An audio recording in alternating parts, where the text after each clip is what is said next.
Beautiful people. What's up? Oh my goodness. I'm so happy to be here with you live for Treasure Tuesday. I am inviting us all as we welcome in those of us who are joining live. I'm going to just wait here for a moment, and I invite you to take a breath, to take a really, really beautiful, deep breath. And exhale out. I'm going to be answering questions live here, and I love this platform because I get to connect with you in person, in real time, you and me. Christine's here. Yay. So for those of you guys who have no idea how to comment, just scroll. If you're on your phone, if you're on your computer, you'll see the text to the right, the live chat. So you can just type your questions in there. Otherwise, if you're on your phone, just scroll all the way below the video, keep going past video suggestions, and you'll see there's a chat box and you can put your question in there. Okay, so let's take a deep, glorious breath first.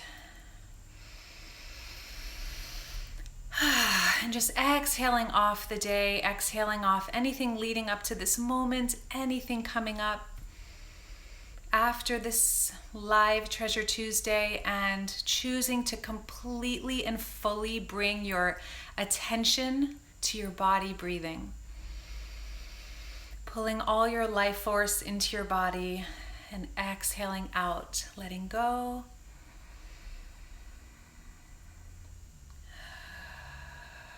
Good. And I'm just sending a blast of light to every single person this is reaching. I thank you for being here with me live. And I'm going to jump into our first question, but I do invite you to type in your questions as we're going here. We got a question from, Susan's here. Yay!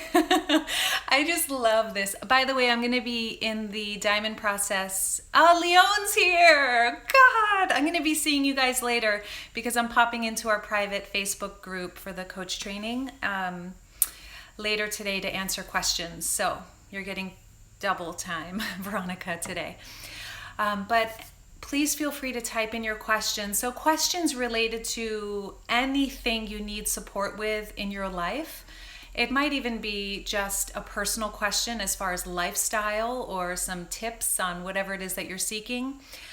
Really anything that arises for you, I'm here to answer your questions directly. For me personally, this is meaningful to me because it's a dialogue and no longer just me like making videos they just feel very one way, you know? So bring it on. Put your name in the chat, where you're from, and definitely write in your questions. Okay, so I got a question from Chan Lily that really touched me. And she says, hi, very grateful to have found your channel. Just by listening to your joyful voice and positive look really lifted up my day. I think she meant outlook. Okay, next week marked the 1-year death anniversary of my belated husband who passed away on a sudden heart attack. We really miss him dearly, and his demise truly awakened us to always living life to the fullest, not to worry too much about the future and forget what's past. I really hope you could make a video on how to overcome sadness and emptiness when someone you loved leaves you without a chance to say goodbye. Whew.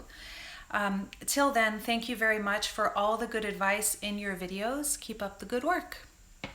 All right, Chan or Lily, thank you for this question. This is so powerful, and I feel it in my heart. So really the heart of your question is,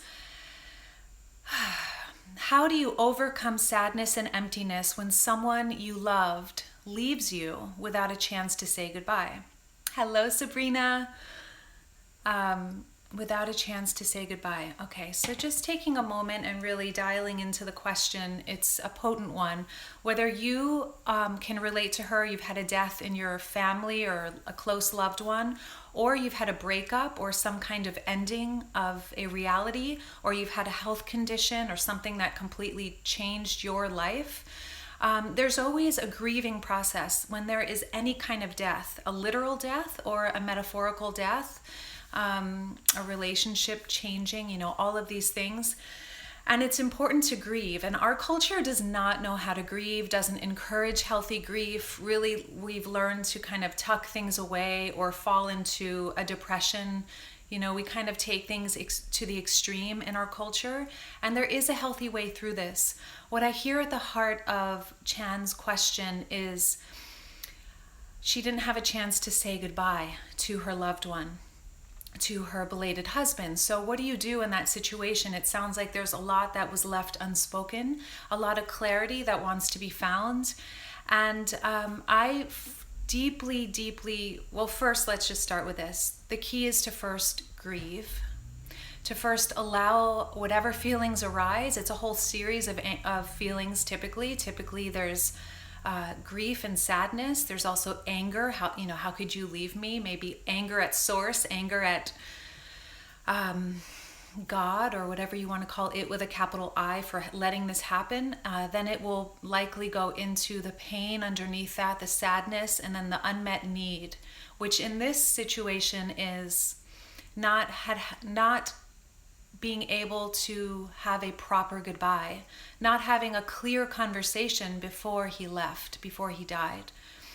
So one thing I want to say about that, in addition to feeling your feelings, which really comes down to constructively allowing yourself to light a candle, close the door, light a candle, turn all technology off, connect with what's going on, okay? Dropping all to-dos in life and just feel what is present in the loss of that loved one.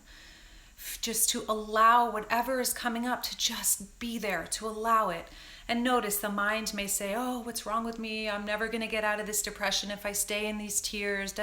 It might have a whole story to try to pull you out of the feelings.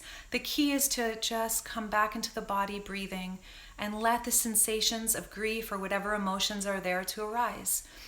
To let them flow, just like the rain pours down and then it's sunny the next day. In regards to meeting the unmet need, having a clear conversation with your husband prior to his death. Obviously, you can't bring him back to life, but I do very deeply know in my bones that we are all connected, whether we are alive or not. Whether someone has passed on or is still in the body, I just know in my whole self that we have an ability to communicate and to connect and to complete whatever we need to complete, any unfinished business that may need to be resolved. And so what I like to use is something called medicinal dialogue. And medicinal dialogue is part of the Diamond Process book. It is the core heart of this work. And it's really about having a conversation with a person. For example, there are other ways to use it, but for the purposes of this, if a deceased person has gone to the other side and you want to have a conversation with them, you can literally sit down, imagine that person in front of you, and say what you never got a chance to say. So the first step is see that person in your mind's eye, really feel their presence.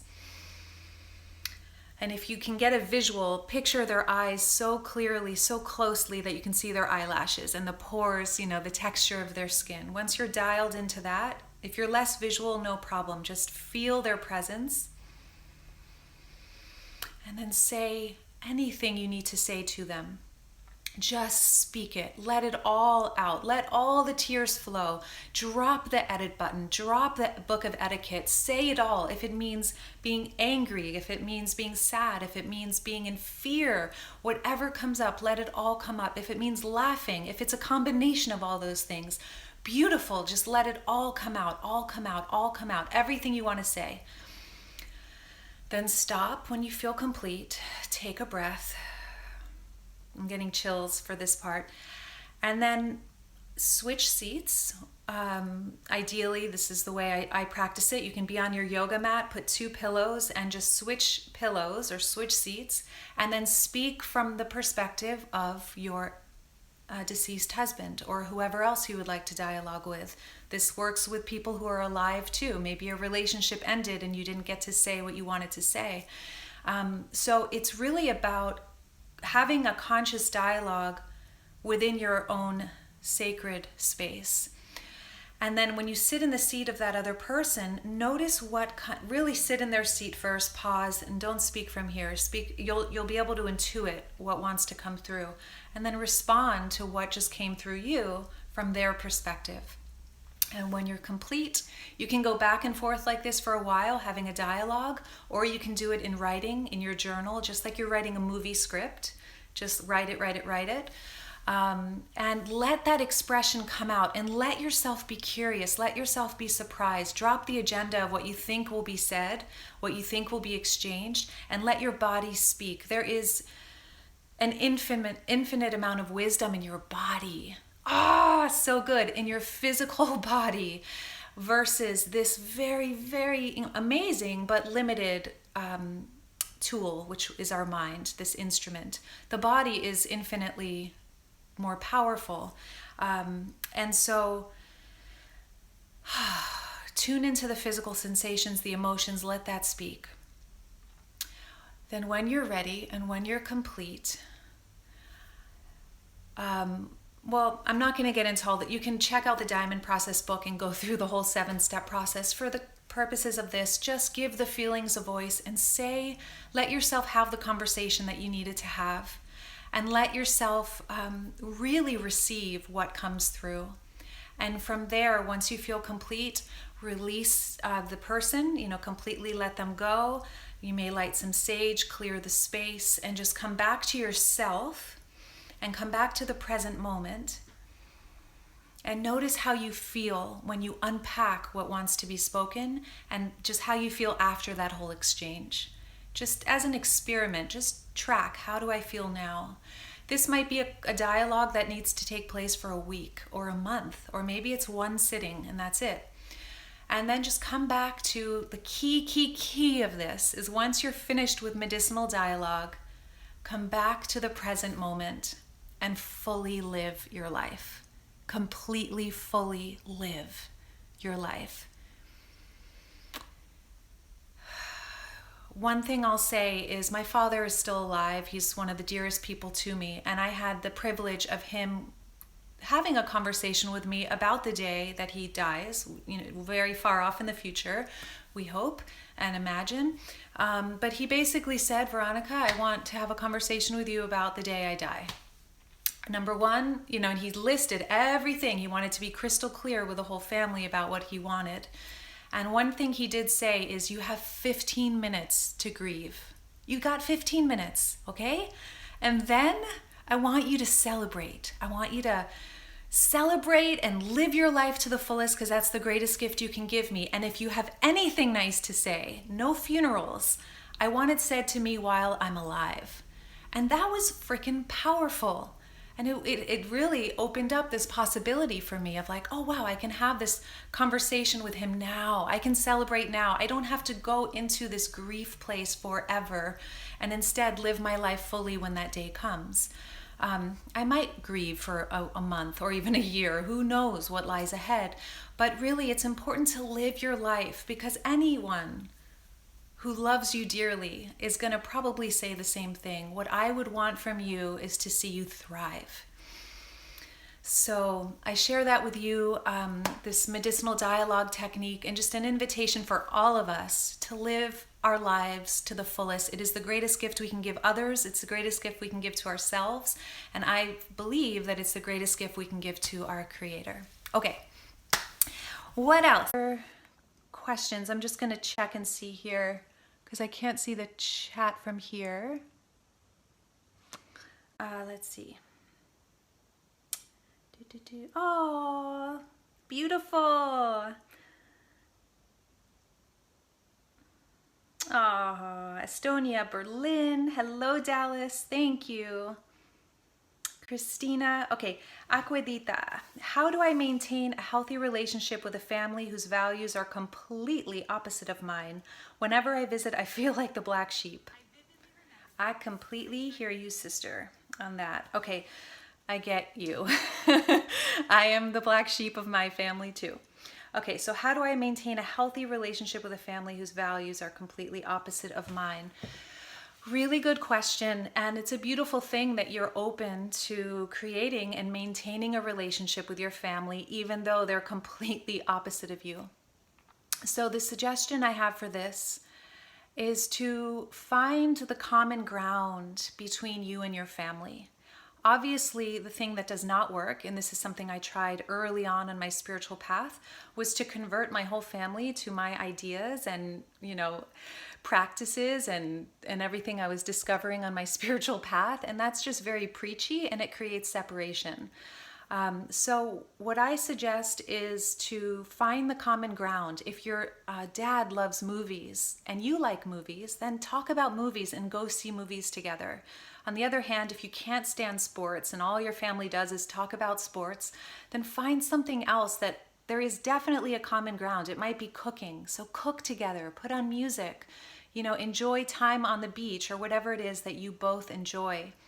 And more than anything, I think the biggest problem for a lot of us or challenges is that often we think that we have to, our families should be just like us and they should get us on the deepest level. And that's just not the case. Oftentimes our birth family especially, their role is spiritual family can be very different. There's a getting of each other, a seeing each other, a very common ground that makes it easier to relate. Oftentimes our birth families are simply there to teach us, to offer us opportunities for growth and learning. So what I would do is use every exchange that you have with your family and every trigger and everything that rubs you the wrong way to your own advancement, to your own spiritual advancement.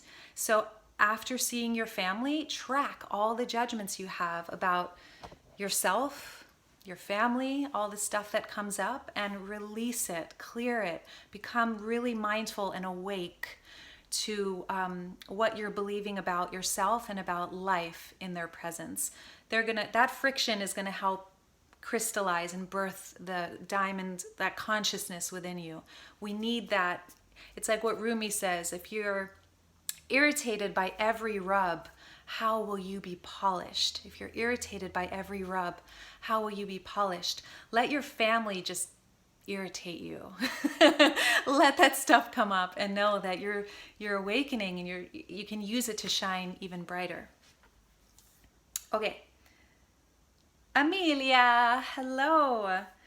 I don't see any more questions, you guys. Bring on the questions. We'll take like one or two more questions.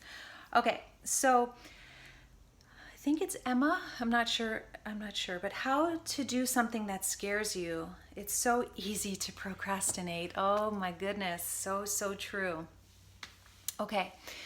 So in terms of doing something that scares you, research shows that when we try to do something that scares us, that is way out of our comfort zone, it's actually not typically, this isn't the case for everything, and nor is anything I say like across the board an absolute truth. I'm just sharing my experience and my perspective. But typically it is said that when you go way too far out of your comfort zone, it actually can work against you. But when you're consistently going outside of your comfort zone, let's say 15%, consistently, you're just going outside of your comfort zone 15% or so, that strengthens you and that allows you to regenerate, to feel the stress hormones, which a little bit of stress is good, and to build that strength. Think of the butterfly in the cocoon. When it's coming out of the cocoon, it has to break through that teeny little hole and squeeze its way out and struggle with the cocoon so that its wings strengthen enough so that it can fly. If you open the cocoon for the butterfly, it dies. It doesn't ever fly and it dies. So a little bit of stress is good, a little bit of going outside of the comfort zone. So I'm not sure what your specific thing is. I'd love a specific example. But let's say you want to do public speaking on stages. Then if you've never done any public speaking and you submit for a TED Talk and you go do a TED Talk, that's going to be probably very challenging. I'm not saying this is for everyone, but it could swing you in the other direction. I've had experiences where I've gone too far out of my comfort zone and then I've completely retracted for like a year just because it was too much. It was too big of a stretch and it took me a lot of time to integrate. So it can be a shock to the nervous system. So 15% out of the comfort zone might be making a video, which I'm a huge advocate of, and sharing it with a friend. That's a stretch. However, that's doable. Then the next stretch would be, okay, I've shared it with a friend. Now I'm going to share it in a private Facebook group with 10 or so people I trust. Or if you're in Mindful YouTube University, in that Facebook group. That's a stretch. Okay, wow. Then what happens is you stretch, and this is what builds confidence, by the way. You stretch yourself and you feel all the discomfort and all the negative emotions and all the thoughts, all the critical thoughts, all the challenging things that typically come up when you go outside of your comfort zone. And then you come home to your sacred space, your space of love, and you feel all that stuff and you constructively move through whatever's been holding you back from going outside of your comfort zone. And that's all part of the Diamond Process book. There are many other paths as well, just to work your process, do the inner work, come into presence, mindfulness, etc.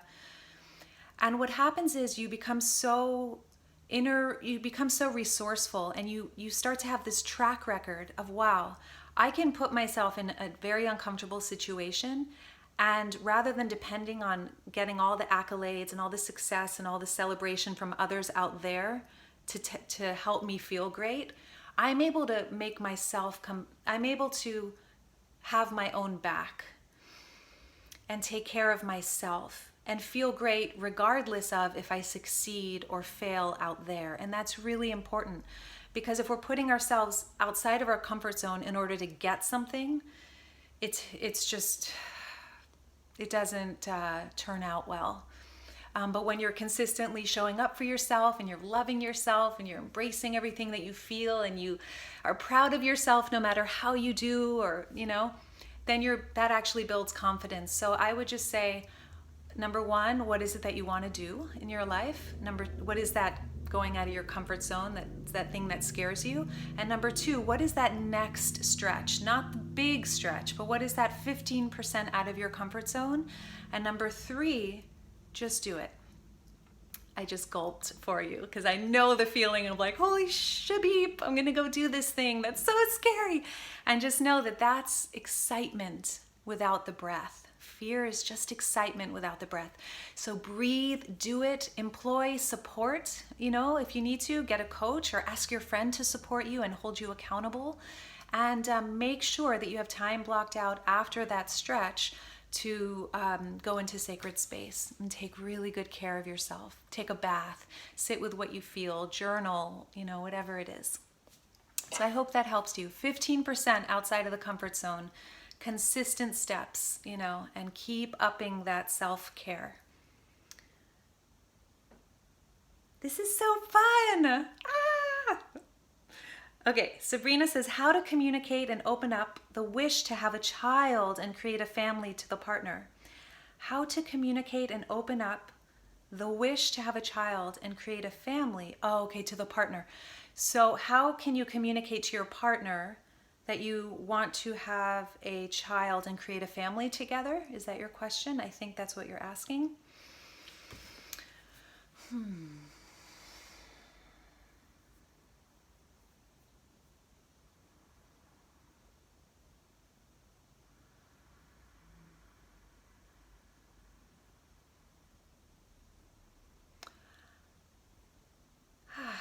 So first of all, I acknowledge your vision and your dream to have a child and create a family. I think that is absolutely beautiful. And that dream in your heart is worthy of coming into fruition into this world. And the sooner you have the conversation with your partner, the sooner you know if he or she is the right partner for you. if you hold the same vision. Most divorces between people are because they're not honest with each other. And then they get married and then they get honest, right? And then it's like, wait a minute, I don't know you. We don't know each other. Why didn't you show me this stuff before we got married? So it's really important to share that. And what I would do is come from the place of, well, number one, knowing what your non-negotiables are in relationship. This is so important for any relationship, to know what your non-negotiables are. What are the things that you absolutely need on your path in order to be happy, in order to be at peace? And once you know that you and your partner have that overlap where both of your non-negotiables actually intersect, then and this person is actually a potential father or mother of your child, beautiful. Then have the conversation, and I would just share exactly that. I have this deep desire to have a baby, to have a child, to grow a family together. I love you so much. I see a life together, and I just want to know if that's something that you're interested in, to see if we can move through into this vision and dream together or not. And that's the first step. And the main thing I would say is to remember the definition of true power by Leonard Jacobson, which is, true power is asking for what you want clearly and lovingly. Here's the kicker. Free of attachment. True power is asking for what you want clearly and lovingly, free of attachment. Regardless of how your partner responds, you have a choice. You have a choice to stay, you have a choice to leave, you have a choice to create a different type of relationship with your partner. You have all the choices in the world. The key is to make sure you ask for what you want and then drop the attachment to the outcome. And just know that the sooner you articulate and communicate, the sooner you can align with with your ideal vision of your life, whether it's with your current partner or somebody else. Okay, thank you for your beautiful question, and light ahead to your vision and beautiful family. Okay, Arash, hello, Arash is here. I should be sleeping, but luckily I am online and just saw this. How can I possibly make peace with things that can affect my life but out of my control? How can I possibly make peace with things that can affect my life but are out of my control? Could you give me an example? Give me a specific example. That would be fabulous. And in general, I know this is a tough pill to swallow, and I hated this for so long, I have to be honest. But it's true. It's the absolute truth. Peace is not in any way, shape, or form given to us from the outside world. It is our true nature. When we can relax into that deep peace inside, then no matter what's going on out there, even if you're in a stressful moment, there's still access to a peaceful place within. It's this pool of peace that you just can be relaxed into, even if life is dramatic, even if you're in the middle of total chaos and you're moving really quickly. So the peace, you could have the most, and I am a testament to this, you could have the most peaceful, beautiful life in the world and still be a train wreck, okay? And that was me in 2009.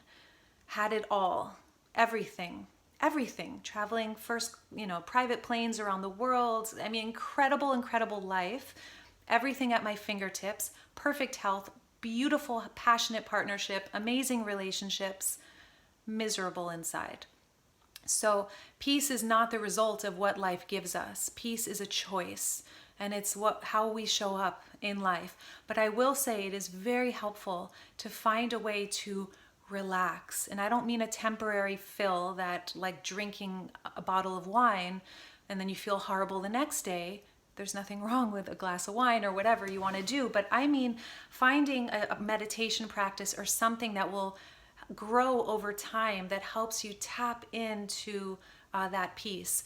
And oftentimes what pulls us out of the peace is not what's going on out there, it's how we're reacting to it. So it's really important to come into a healthy relationship with what we feel. Really important, like the most important thing. It's why I wrote the Diamond Process book. It's why I do what I do. I look around and I look, I don't need to get into the whole story, but it's like if we were just taught in school how to handle this thing, the thoughts and the feelings constructively, we would live in a peaceful world. If we took full responsibility of the mess in our minds and found a way to make peace with our own minds and our emotions, we would live in a totally different world. And so we each have the power to do that. We don't have the power to save the world, but we have the power to be peace in the world and show examples, be a guiding light of, hey, if I can do it, then anyone can do it, right? And it's an ongoing journey. It's an ongoing growth, mastery. The mastery just keeps going. It keeps expanding. Right when I think I've hit a level of like, wow, the bottom drops out and it's like, whoa. And then there's I was just a child before, right? It's like, I can see how it's infinite. There's an infinite opportunity to evolve our consciousness and to grow and relax into that peace that's inside and to master those moments where we battle, fight life, try to change it. Really good question. You're welcome. Christina's saying, do you have any advice for staying motivated on a long-term project? I always start off strong but fizzle out quickly. Ooh, good question. Okay, so you are clearly, just for your consideration to sit with this, an initiator. So it sounds like your strength is to initiate, right? I have a dear friend, one of my best sisters, is an initiator, powerful creator, and then she's done in like a year. Like she doesn't like to see things the long haul. That's a gift. That's a specific gift. But what I hear you saying is how to create that longevity.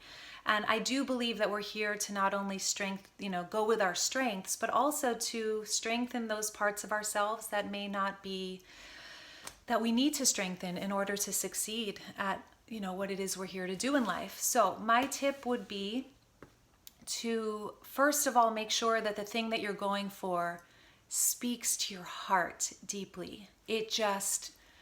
You're passionate about it. It's like, oh, when you talk about it, you just don't want to stop talking about it. It's just, rah. You have a really powerful and potent why behind that action, behind that vision. So there's got to be a why that makes you cry. For me, and why I do what I do is because I had someone very close to me in my family have mental illness, and it just tore my family apart. It tore my heart. And I couldn't understand, God, if she had only had tools to work with her own mind. I can still feel it. Tears can still come up when I just think of, God, if only she had the tools, if only she had this book, right? The Diamond Process, to work through that stuff, she could have had a completely different life. My family could have had a completely different turnout maybe.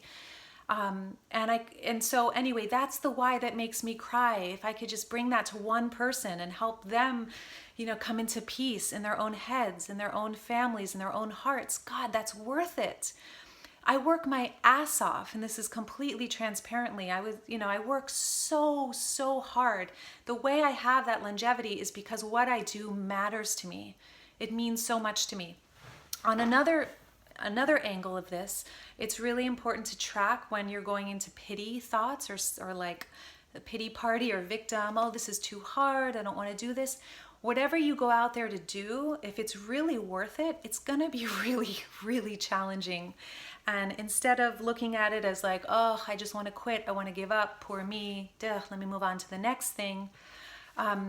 It's an opportunity to remain loyal to what you're doing, to give yourself a time period, at least a year or 3 years. It takes 3 to 5 years typically for a business to be profitable.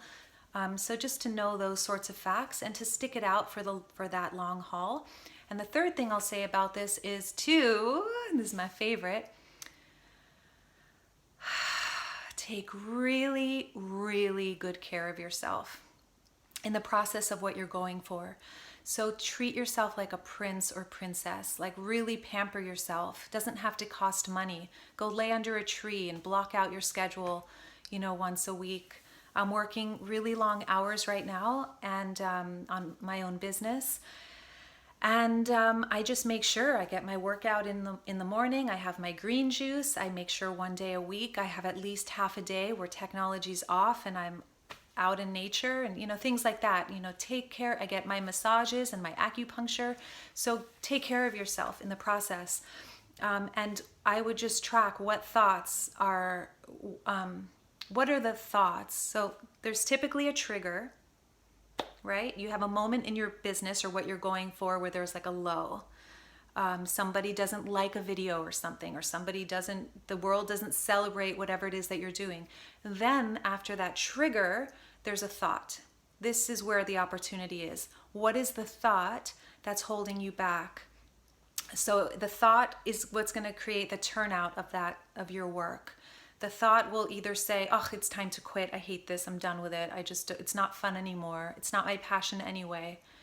And that's just, you need to just discern, is that true? Is it really, you didn't start with passion? It's not really, you're not passionate about it? Or is it just negative self-talk? The quitter that wants to just kind of throw in the towel because it got hard. Everything gets hard. The most beautiful things get hard. Then take that thought and transform it and find a more constructive thought.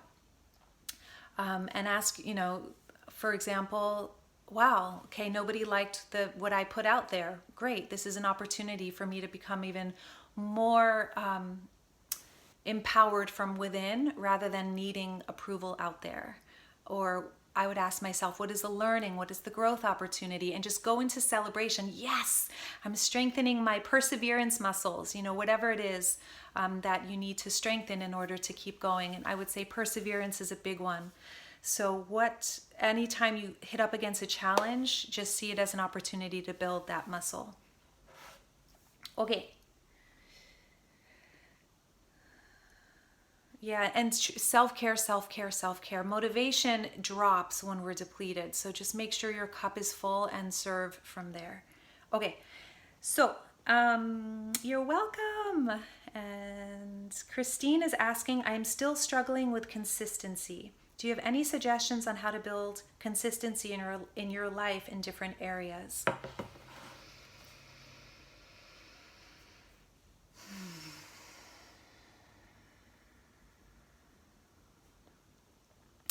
I know you, Christine. So I know you're very consistent in certain areas of your life.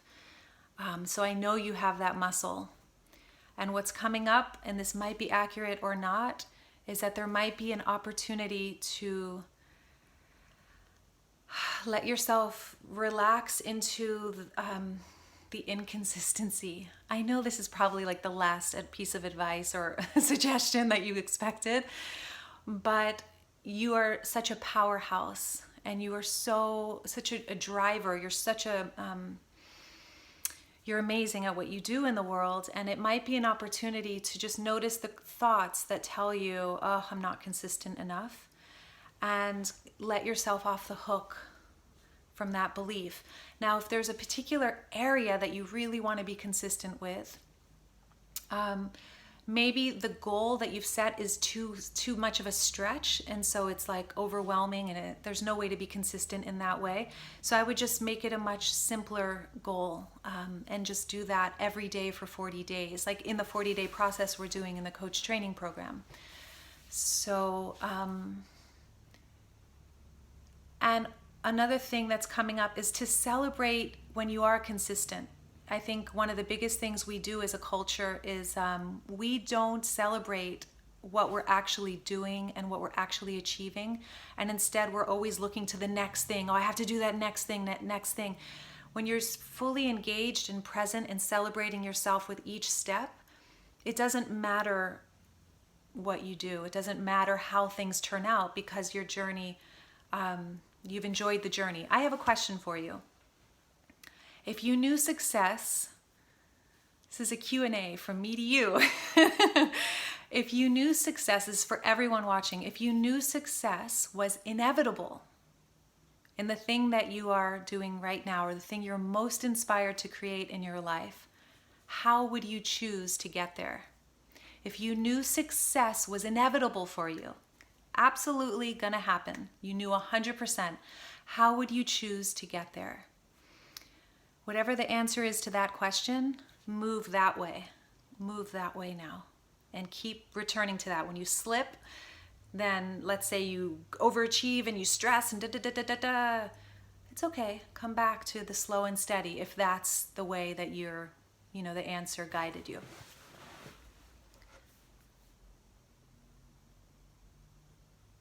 Hello, Madalena. Beautiful name, Madalena. Yeah, Sabrina, that was a lot.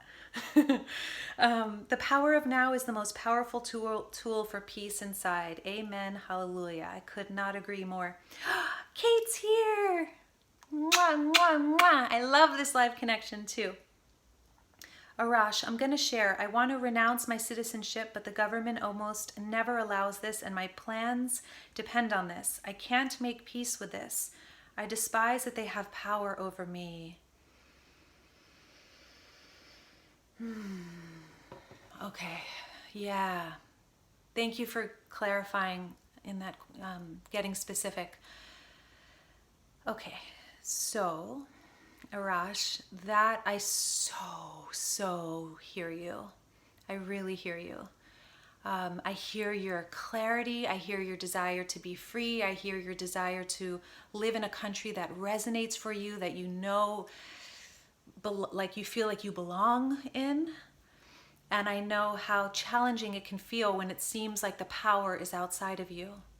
And it is possible that the country you live in has the power to determine what your citizenship is. That's possible, for sure. But what they don't have power over is your personal freedom internally and your peace. I would suggest, by the way, reading a book called Man's Search for Meaning by Viktor Frankl. He found complete peace in Auschwitz, in a concentration camp during the Holocaust, and survived. And anyway, I would make it my life's quest, my life's journey. And there's so many clues in your question, and that you said despise. So there's hate. There's just this anger and despising and hate. That anger. It's important to let that come through, to let that out in a healthy, responsible, conscious way, not to anybody, but within, and you're in the coach training, so you know, in the medicinal dialogue practice, for example, just to let that expression come through, and it's going to be a journey, and it means committing to that journey. At least, especially the self-coaching piece, like really letting yourself feel all that, and set a very clear intention that my intention is, ask yourself why you want to renounce your citizenship, and what you'll get from that. And then I would pray or set the intention to embody whatever that is now. Find a way to embody that now and work through that feeling of despising, because that is a very heavy charge that there's just a doorway there. There's an opportunity to come into healthy relationship with that intense energy. It's beautiful, powerful energy. Your passion's in there. There's a lot wrapped up in that. There's a light side to the despising. So coming into the medicinal dialogue, giving that a voice, telling them exactly how you feel, not to them, but in your sacred space, letting all that stuff come out. Let whatever flows. There's likely tears underneath, feeling like a victim, feeling powerless. And recognize that your opportunity is to come into empowerment, and that you have that power within you, and it will only grow and grow over time. Your freedom and your peace will only grow and grow over time as you continuously let yourself feel this trigger rather than making them the enemy. This is where most people get stuck. a trigger comes up and then they fight, fight, fight, fight, fight, and it creates more battle. That's what we're seeing in the world. Battle, battle, battle, battle. This person's a problem, that person's a problem, this president's the problem, everyone's the problem, problem, out there, out there, out there. Whew. Not true. They're just the triggering event that's a beautiful messenger in disguise, giving us the opportunity to free ourselves from the incredible, limiting triangle of disempowerment that we have been on throughout a long time in history, which is there is a perpetrator, which is in your case the government agency, seemingly a perpetrator, the victim, which the way you lay this out is you, right? Oh, they have the power over me, victim. And then usually there's a savior, somebody who's going to come and rescue you out of that situation. And then this just keeps going and going and going. And the only way out of that is to step off altogether and do the inner work, to take responsibility for those feelings. And rather than playing that game, come into choose to be free inside, choose to do the inner work and take the charge out and drop out of that disempowerment, the triangle of disempowerment. And oftentimes what happens when you do this is things you actually have the opportunity to match up with being given full permission to leave that country if you want to. With or without leaving the country, you'll find typically if you have that hate and despise feeling going on and you don't work through that, there'll be another place, another trigger down the line that will trigger that same feeling until it's cleared and dealt with constructively. So I would say thank you to this government agency for letting this come up in you so that you can masterfully move through it. I know you can. And I know you're here to embody authenticity and freedom, and you're amazing. So I have full faith in you, Arash. I send you a lot of light. And let me know in our Facebook group if you have any questions. I'm going to be in there later today. Okay, have you done a video about body image? I haven't, but I will. I'm actually going to make a note of that. I will make a video on that because I do have a lot to share on that personally. Okay, Jody. Hi, Veronica. Okay, I'm going to answer one more. What? 47 minutes, you guys. Crazy. This is too much fun. I love you guys. I love sharing this space with you. It feels so good. Oh my God. Okay.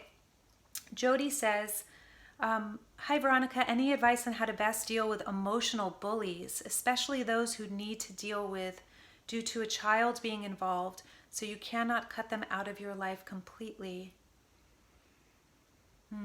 Emotional bullies, how do you deal with them? Especially when you can't cut them out of your life because there's a child involved. Yeah. Oh, sister. Okay.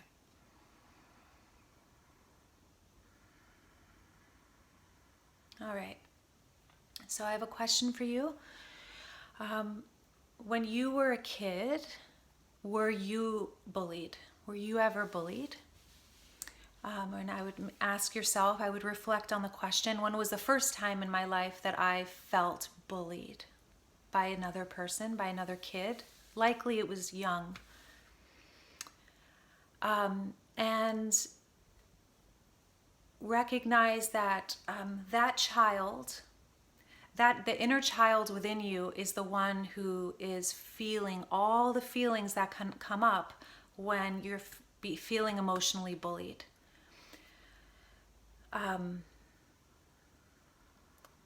If, by the way, if the question I just asked you brought up anything, I just would really take time after this video or when you can tonight to sit with that question, really be with it, and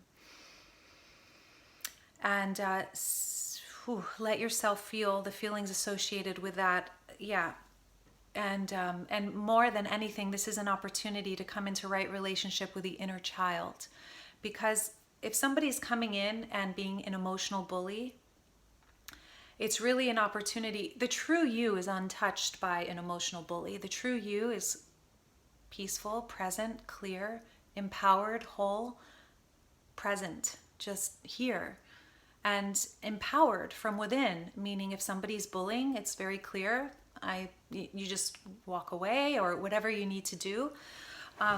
But it's bringing up these feelings, I imagine, that are coming up. And that's the inner child, typically, for your consideration. That's the inner child that's never had somebody to love and hold and protect her or him, if a guy is relating to this as well. So I would use this experience, this contract, clearly, if this person has to be in your life at this time, I would definitely see if there's a way to change that dynamic. If there's not, no problem. I would use this contract, this situation that is kind of being, you have to be in at this point, or you're choosing to be in on a soul level, and use it as an opportunity to continuously return to the inner child and show up for her. Let her know she's safe. Let her know we're going to see this person today, and he or she is going to be a bully. That's what he or she does. And I want you to know I love you and I've got your back. You are safe. You are okay. I am here with you. And it's really important to separate the inner child from yourself. And because oftentimes the inner child, the feelings can take over, and then you think that you're the emotional one that's freaking out. But really, and that doesn't actually heal anything. There needs to be a distance from the inner child. And this is where the medicinal dialogue is very helpful. Again, in the Diamond Process book, or there are other voice dialogue techniques that are great. And just come into a dialogue with the inner child. Give her a voice, let her speak, let her express, and practice being the true mother for her. It sounds like you have children and there are children involved, and I would address the child within. Like, really use this as an opportunity to claim that child as your own, that inner child, yourself from a young age, and become her mother. Literally check in with her every day. How are you, honey? What's present? What's going on? Have a journal dedicated to her. That's potent. Have an inner child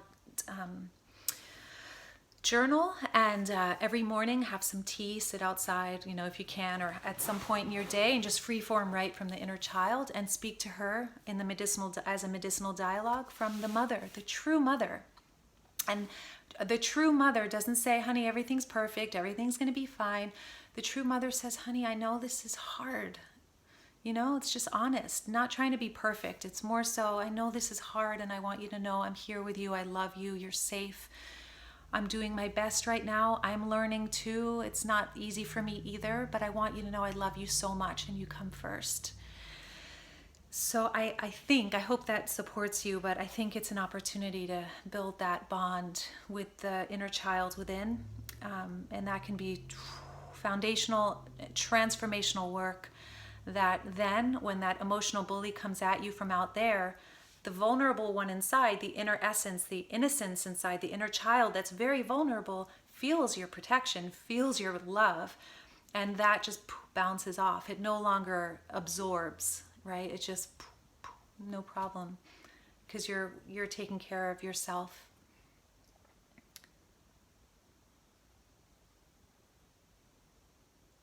Okay. There is one more question that I'll answer, and then we'll wrap up. Marie, Mwah! Marie from Paris, or in Paris. Bonsoir. Okay, so Christina is asking, thank you. I'm in school to be a substance abuse counselor due to watching an immediate family member struggle with addiction. Hearing about your mom really resonated with me when I read your book. Thank you. Thank you for sharing that, and I send blessings to your beautiful path. I love hearing when people follow that deep, deep, deep calling and be of service, in that heartfelt way. You are welcome, Arash. Oh, my friends, I am sending you all my love, and just feeling really grateful for our soul family. And by the way, for those of you who are watching the replay or wondering, when do I do these live? I announce that on my newsletter. So if you want to get resources from me and my videos and things like that, and you want to be informed of when I actually come in here live, just go to veronicacresto.com, and put your opt in there and you'll immediately get my True Peace CD as a gift. It's a 7-track guided meditation audio collection, and is good. All right, my friends, I love you guys with all my heart, and happy Treasure Tuesday. Thank you for your beautiful questions, and to everyone this reaches, may you be blessed, and may those around you feel the peace that is blooming within you, and may it touch those around you effortlessly. I do believe that us coming together in a space like this, authentically, lovingly, it has an effect. It has a ripple effect. So I thank you for all that you are and all that you dream. Follow those dreams. They matter. They matter. They matter. All right. Mwah. That was a good one.